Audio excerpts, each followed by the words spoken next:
Kalau dari pengalaman saya pribadi, saya mengalami struggling untuk bersaing dengan produk dari Cina. Ya, karena waktu zaman dulu sih regulasinya masih agak sulit ya untuk BPOM, belum terlalu ketat gitu. Untuk sekarang sih saya rasa sudah lumayan ya, produk-produk Cina udah pada mengikuti regulasi di sini untuk BPOM, halal dan lain-lain. Tapi pada saat itu memang belum, jadi saya mengalami struggling untuk bisa bersaing dengan Cina yang of course harganya sangat-sangat murah ya. Apakah harganya?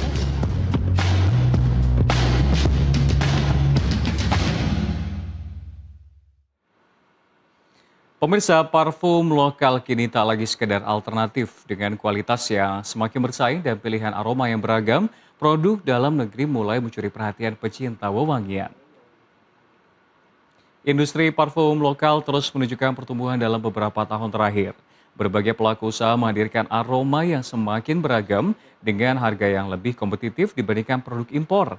Tak hanya menawarkan wangi yang sesuai karakter masyarakat Indonesia, parfum lokal juga hadir dengan kemasan dan konsep yang semakin inovatif. Selain mengandalkan kualitas produk, pelaku industri turut memanfaatkan platform digital untuk memperluas jangkauan pasar dan mendekatkan produk kepada konsumen. Kondisi ini membuat parfum lokal semakin diminati dan mampu bersaing di tengah tingginya minat masyarakat terhadap produk perawatan diri.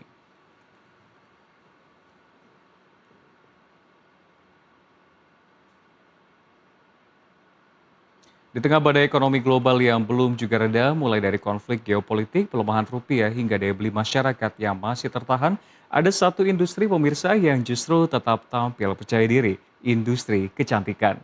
Ketika banyak sektor konsumsi melambat, bisnis beauty justru terus tumbuh, melahirkan brand-brand lokal yang semakin kompetitif dan diminati oleh pasar.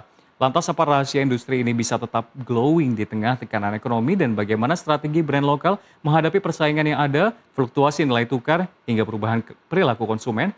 Rekan saya Mari Aneka akan membahasnya bersama Michelle Arneta Yolanda dari Holy Grails dalam segmen khusus Health and Beauty Insight berikut ini.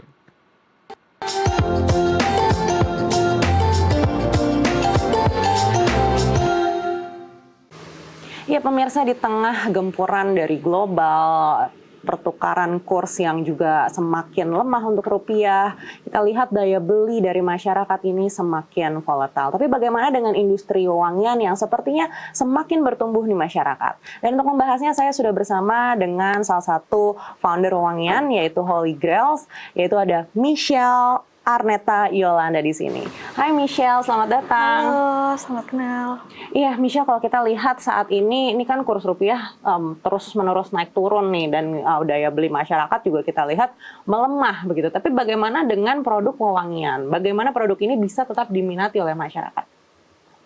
Oke, untuk saat ini memang betul ya kondisi ekonomi lagi kurang baik, tapi untuk produk wewangian sendiri, saya tuh merasa justru mengalami peningkatan gitu sama beberapa tahun terakhir. Industrinya juga semakin berkembang ya, ingat banyak banget local brand perfumery yang sekarang berkembang nih di Indonesia. Boleh tahu kenapa sih alasannya? Apalagi kalau sekarang nih banyak sekali brand-brand lokal yang bertumbuh dan pasarnya justru bergeser nih dari skincare ke wewangian atau ke perfume gitu. Kenapa sih? Ya, kayak lagi tren gitu ya untuk wewangian. Kalau menurut saya personally, sebenarnya wewangian itu semakin meningkat industrinya juga karena pola perilaku konsumennya itu berubah sih Kak. Sebelumnya itu kan kalau kita beli parfum, beli wewangian itu dulu untuk special occasion only ya. Tapi kalau sekarang itu sudah kayak jadi kebutuhan gitu, udah jadi kayak barang-barang yang kita pakai sehari-hari gitu. Orang-orang tuh mungkin menyisihkan budget untuk beberapa hal lain, tapi kalau untuk produk self care, untuk beauty itu kayaknya orang-orang sekarang justru siapin dana khusus gitu. Jadi kalau menurut saya wewangian itu sekarang udah jadi kayak kebutuhan primer lah, bukan kebutuhan tersier lagi. Oh, sudah jadi kebutuhan primer ya. Tapi tren yang diminati masyarakat tuh sekarang wewangian yang seperti apa sih? Kalau untuk saat ini ya, kalau dari Holy Grail sendiri, saya merasakan banyak banget demand-nya untuk wewangian yang lebih ke arah parfum-parfum Timur Tengah gitu, kayak yang musky, Oud gitu ya? Iya, oud wood. Tapi kalau untuk yang anak-anaknya itu masih kayak kita ada parfum teh. Jadi kita ada seri teh gitu Kak, wewangian teh. Apa sih alasannya kok yang dari Timur Tengah ini lebih diminati? Mungkin untuk saat ini orang lebih suka wewangian yang long lasting kali ya, karena untuk wewangian Timur Tengah ini cenderung lebih awet aja di badan, mungkin satu kali spray bisa sampai lama. Jadi untuk long lastnya sih Oh, jadi faktor ketahanan atau Iya, itu jadi yang periode itu pertama. jadi Iya, kriteria betul. utama orang memilih Betul, pewangian. iya kalau di tahun 2020 dulu waktu Holy Grails awal punya produk yang rame itu body mist, jadi orang suka semprot-semprot banyak gitu. Tapi untuk sekarang saya melihat trennya itu berubah ke extrait. Jadi untuk brand-brand parfum sekarang tuh berlomba-lomba untuk bikin parfum extrait gitu dengan konsentrasi aroma yang setinggi mungkin. Seperti Holy Grails juga mengikutinya sih sebenarnya. Kita bikin extrait oil 25%, 30% gitu. Tapi kan semakin banyak juga nih brand yang mungkin menjual khas Timur Tengah gitu atau wangian yang serupa begitu. Apa yang bisa membuat Holy Grails ini tetap ada pasarnya begitu dengan banyaknya kompetisi? Iya, bahkan sebenarnya brand-brand dari Timur Tengah sendiri itu banyak banget yang masuk ke Indonesia gitu.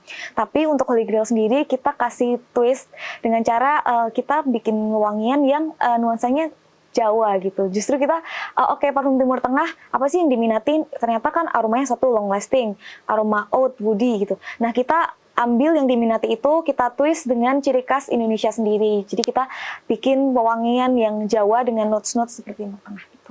Rempah gitu. Oh, ciri khasnya Jawa tuh seperti apa? Apalagi kan Jawa ini kan luas sekali, Iya. pasti banyak banget rempahnya. Wangiannya juga mungkin khasnya juga sangat beragam gitu. Terus yang dipilih oleh Holy Grails tuh yang seperti apa?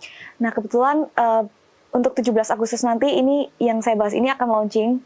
Kita kasih nama produknya itu Java Sfarna. Karena kita tuh mengangkat tema Jawa khususnya rempah karena kebetulan kan saya ini lahir di Temanggung. Temanggung itu kota tembakau gitu kan. Nah, kita inspired dari tembakau Temanggung dan juga cengkeh untuk menjadi notes utama dari wangian ini.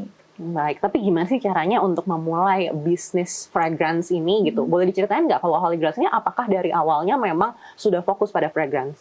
Nah, sebenarnya kalau Holy Grails ini menarik banget karena kita tuh awalnya bukan brand perfumery gitu. Kita tuh awalnya justru bermula dari skincare.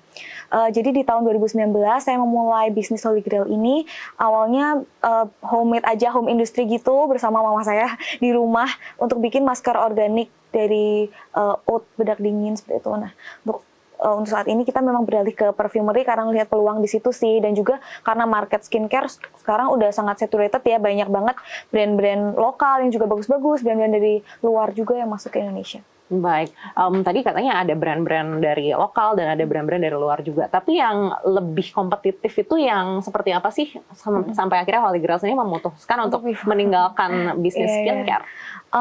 Kalau dari pengalaman saya pribadi, saya mengalami struggling untuk bersaing dengan produk dari Cina, ya karena waktu zaman dulu sih regulasinya masih agak sulit ya untuk BPOM, belum terlalu ketat gitu. Untuk sekarang sih saya rasa sudah lumayan ya, produk-produk Cina udah pada mengikuti regulasi di sini untuk BPOM, halal dan lain-lain. Tapi pada saat itu memang belum, jadi saya mengalami struggling untuk bisa bersaing dengan Cina yang of course harganya sangat-sangat murah ya. Apakah harga ini jadi komponen pertama juga yang dilirik oleh masyarakat saat ini?